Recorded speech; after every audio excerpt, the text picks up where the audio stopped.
Hello everyone, and welcome back to Tulkas Plays. Today we're going to be starting something brand new. We were looking for a replacement for the Emerald playthrough, and this isn't going to be a Nuzlocke, but I thought this was really exciting and I wanted to give it a try. So I've heard about this. I'm going to be clicking through a little bit while we're doing. But I've heard about this online for a long time. Been wanting to check it out. Figured this was a good time to do so. This is a full conversion ROM. Actually, should probably read through some of this. So this is a full conversion ROM for Pokemon Fire Red and Pokemon Leaf Green called Pokemon AshGray, and it is a conversion from the regular game into a interpretation of the anime, the actual journey of Ash Ketchum as he leaves from Pallet Town and goes out, as you'd seen in the cartoon. So 10-year-old getting his Pokemon license, he's supposed to go meet Professor Oak, who is going to have starter Pokemon. The same sort of stuff they go through if you ever watched the anime, so I'm getting hit right in the nostalgia right now. There's the man himself. Now I fired this up just to make sure it was working well with my recording software and everything, so I've seen maybe the first 5 minutes, and I thought this part didn't look very different, but I was pleasantly surprised by the time the regular game loaded up. Here's your first main difference.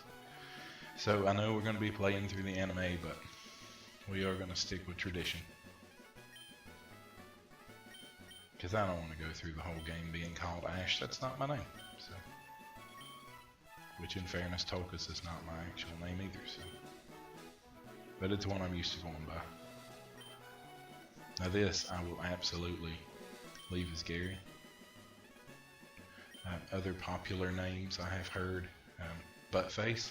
Always popular, but I think Gary's probably a little more peachy.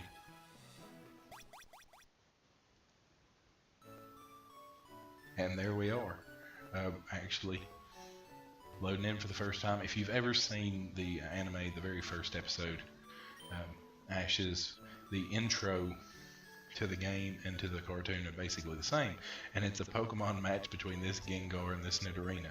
If you watch the game start up, you'll actually see little silhouettes of those Pokemon doing a fight. Didn't mean to get back into it.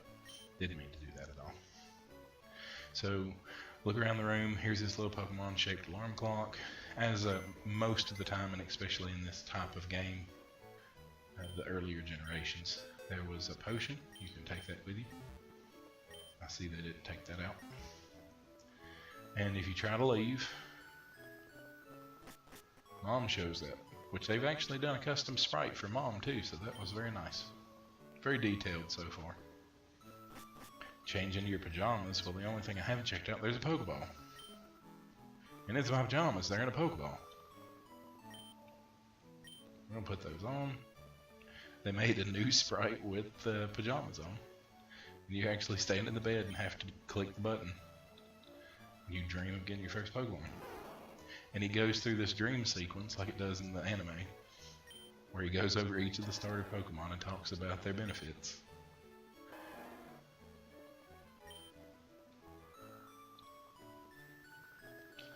And he wakes up, and he's overslept, because in the anime you know that he was having a dream about capturing Pokemon. He picked up his alarm clock shaped as a Pokeball and chucked it against the wall and broke it. So it is dark outside, because it's dark outside when I'm recording this. It's very late here. I've gotten the baby to bed and my wife is sleeping, so we are recording.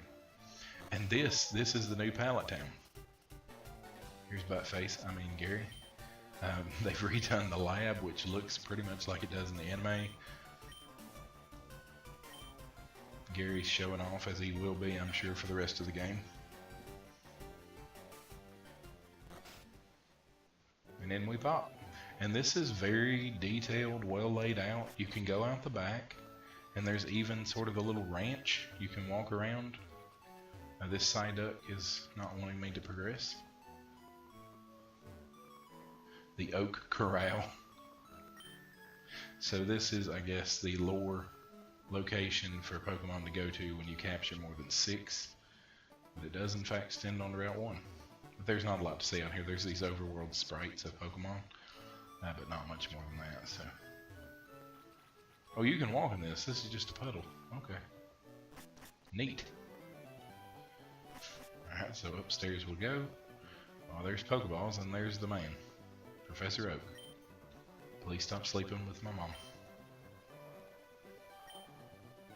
Yep, I'm in my jams. Sorry about that. No, that's not very professional. No, I swear, at 10 years old, I'm super ready to take on another living creature. Yep, choosing Squirtle. Go! Yep, pick it. No. Oh, that one's taken. Okay, well, I mean, if they were here on time, I guess that's probably fair. Oh, man. Yeah, Charmander. Awesome. Dragon. Take it. Oh. That one's gone, too. And Bulbasaur, just because I picked you last, don't let that make you feel like you're not important or that I don't love you. Come with me. Oh my god, that one's gone too. It's such a, if you've watched the anime, this is such a jerk thing for the Pokemon Professor to do.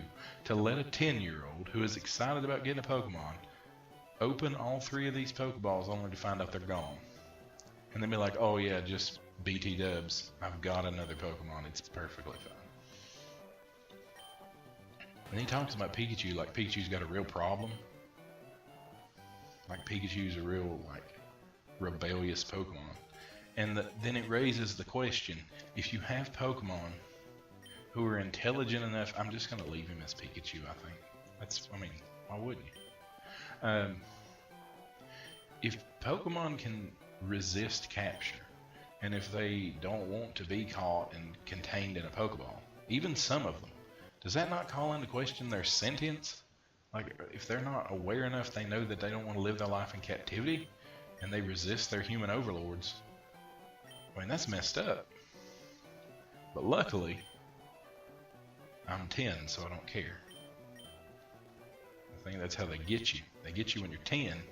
You don't think about, you know, Pokemon rights or activism. He's telling me how to capture Pokemon. So this is much better than a tutorial. But they get you when you're 10, they get you hooked. Like, once you've started battling elemental monsters, you're not going to go back to life without them. That's addictive. And so, you know, even when you get older and you realize that it's morally bankrupt, you can't stop. Mom shows up, even though it's the middle of the night, I was super late. She brings me some pants, which is great. That's how moms are supposed to do. And there I've got some running shoes now, which is great.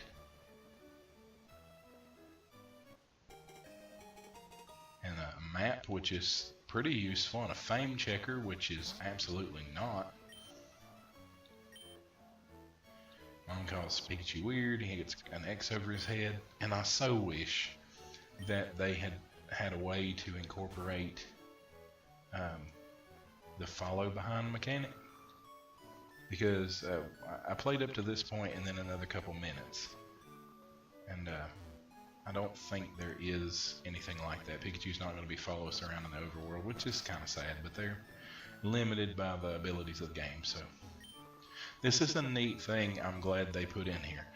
In the anime, you never really meet, as far as I know, it's been a while. I mean, I haven't watched the anime in a long time, but the other trainers that leave from Pallet, they're alluded to in the show, but you never find out. Here, you can actually go to their homes and you meet the other 2 parents, or mothers, because apparently all the dads are dead in the war. If you don't know what that's about, go look at a game theory video about it. Doors. Okay, so this guy, and then there's a house right here. Both of these are characters that have taken a starter Pokemon. This is Gary's house. His, you know, his pretty sister's in here. Not sure how old she is, but she has a different sprite, so looking good. And this is my house. But it actually accounts for most of the other characters, which is nice. In the anime, they get brought up, but they never like make a real appearance. I think there's a flash right there because this was probably mainly recorded to be in the daytime, and being at night, I'm kind of messing it up. This is actually straight from the show. Pikachu runs up a tree and refuses to fight this Pidgey. Pikachu, get down. He makes a weird little emoji face. the Spearow shows up, decides to attack Pikachu. Now, I wanted to preserve as many first impressions as possible. So when I played through this the first time, I didn't even try, but I'm gonna throw a Pokeball. I don't know that it'll work.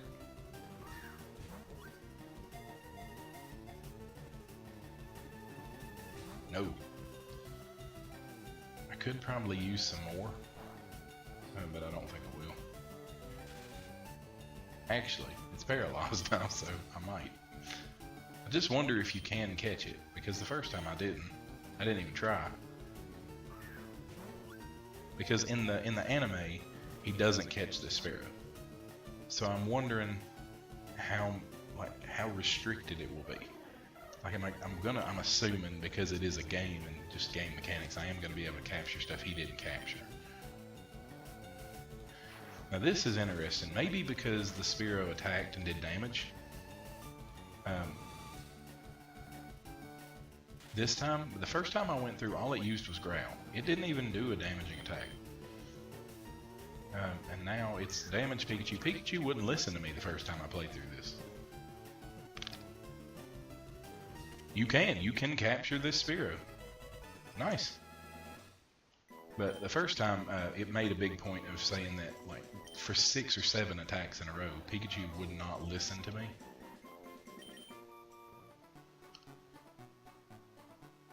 Oh, and this is even a different text box than what I got the first time. So Pikachu wouldn't listen to me, but the Spearow wouldn't attack me. I didn't try to catch it because I wanted to do that with you guys. And then I used a Thunder Shock, and unlike this time, I got a critical hit, and it instantly knocked it out. And it said that this Spearow got upset and called for the other ones. Now, you captured it, and it says that it heard its cry as it was captured. And these other Spearow come to make a big fuss about it.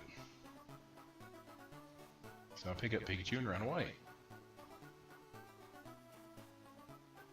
This is slightly, oh, get out of the grass, slightly less exciting than it is to watch in the anime, because in the anime there's like lightning and thunder, but you can swim here and the current will just carry you places. This is so great. There's Misty. We're gonna steal her bike again and run off. This is a road, right?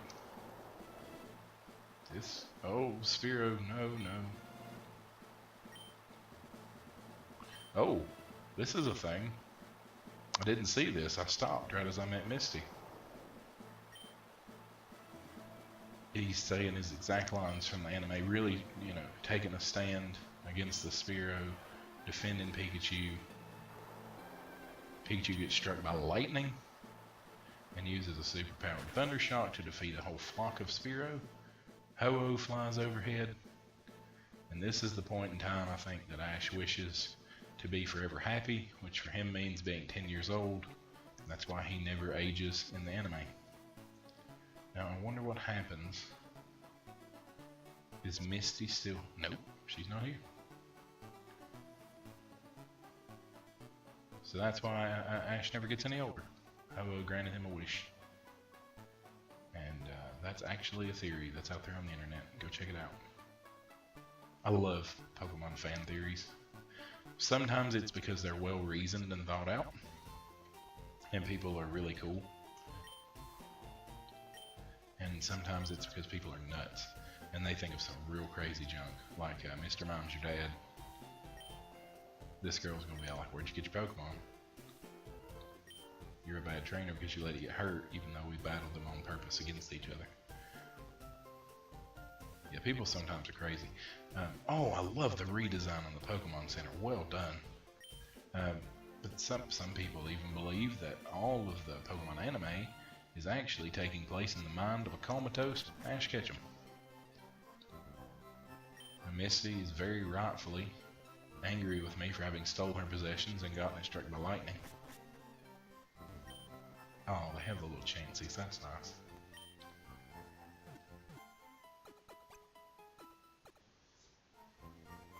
So I'm wondering, again, how restricted it's going to be, because normally the game is not designed to have people, like sprites, following one another. That's why Pikachu's not following me right now.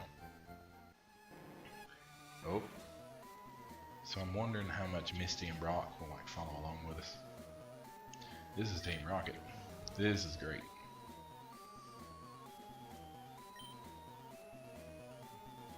I used to hear this every Saturday morning. I would get up, I would eat breakfast, and I would run to the TV, and I would watch the Pokemon anime. I was so small, and it made me so happy. It was a simpler time. Is this a double battle? No, single battle. Okay. Oh, is she gonna give me a tutorial? No, I literally had to battle to get here. I've already caught a Pokemon. I thought they were gonna do better about this. Oh, and they didn't make me watch an old man throw a Pokeball at a Weedle. I was very excited that they had gotten past this tutorial need. Lower my attack. I'm a special attacker. What about it? That didn't do the damage I was hoping. Did get the paralysis.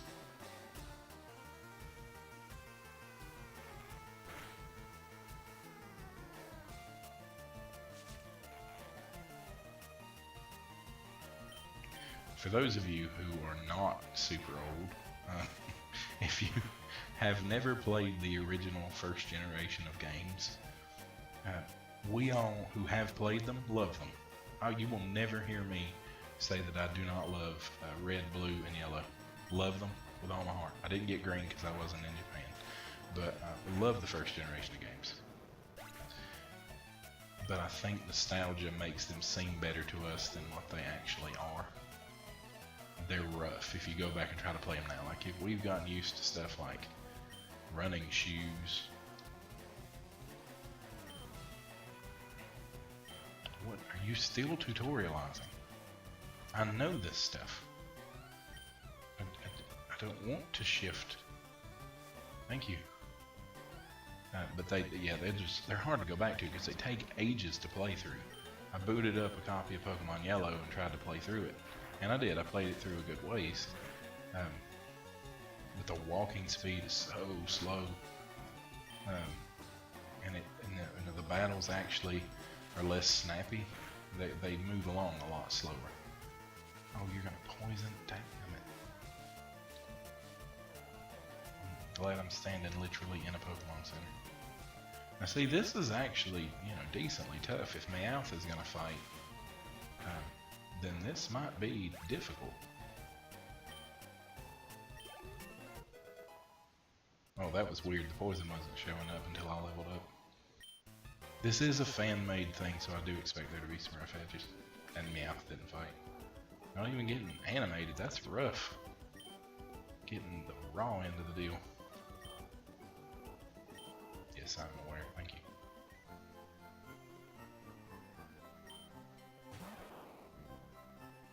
Pikachu appeared. And blows up a bunch of stuff. We're gonna need to heal because he got poisoned.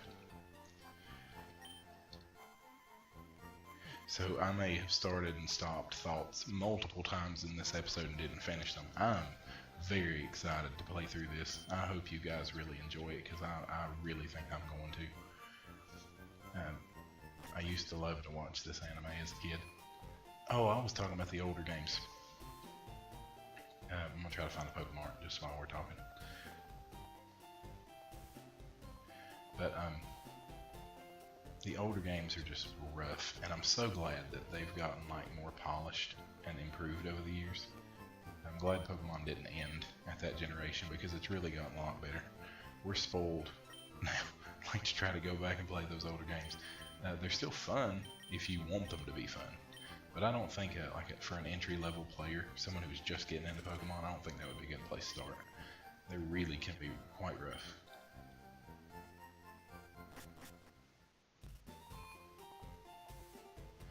Alright, well, like we we've made it a habit to do. We're going to end off right here, guys. I am going to save on the screen because I have gotten in a terrible habit of not doing that and having to replay progress. Nobody wants that. Thank you everybody for coming out today. I'm really excited about this series, if you can't tell. So do drop a like if you enjoyed it. If you want to see more content in the future, by all means go ahead and subscribe so you get notified every time a video goes up. And I would always love to hear viewer feedback, so drop a comment down below. If you want to have a Pokemon nicknamed after you, either put a nickname or just put a comment that says nickname, and I'll nickname it after your username on YouTube. And we'll get some viewer participation in this series. I'm really excited, and I'm actually going to, a little bit of an announcement right here at the end. I'm going to have hammered down a recording schedule by the start of next week. So I'm going to add it to the channel, and I'm going to post it, and I'm going to upload videos regularly on that schedule each day of the week, so you'll know what to look for and when. I can be a little more responsible as an uploader. Alright guys, thank you so much. I hope you had a wonderful day. I know I did. God bless you, and until we meet again.